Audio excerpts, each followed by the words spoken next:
Hello viewers, আসসালামু আলাইকুম। আমি এসএম ফ্রেশ ফুড থেকে বলছি। ভিউয়ার্স, আমি আজ তোমাদের জন্য খুবই হেলদি একটি খুব সহজেই তৈরি করা যাবে এই রেসিপিটি। আর এই রেসিপিটি তৈরি করতে কি কি উপকরণ লাগবে আমি এখানে সবগুলো উপকরণ কেটে রেডি করে রেখেছি।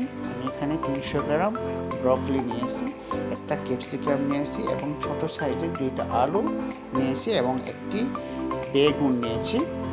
আর 100 গ্রামের মতো বরবটি নিয়েছি আর একটি রসুন পেস্ট করে এখানে নিয়েছি আর পরিমাণ মতন তেল নিয়েছি এবং 2টা টমেটো নিয়েছি, পেঁয়াজ নিয়েছি আর এখানে 1 চামচ হলুদ গুঁড়ো, 1 চামচ গরম মশলা আর 1 চামচ মরিচ গুঁড়ো নিয়েছি। চলো তাহলে ভিউয়ার্স, কথা না বাড়িয়ে মূল রেসিপিটি তৈরি করে নিচ্ছি।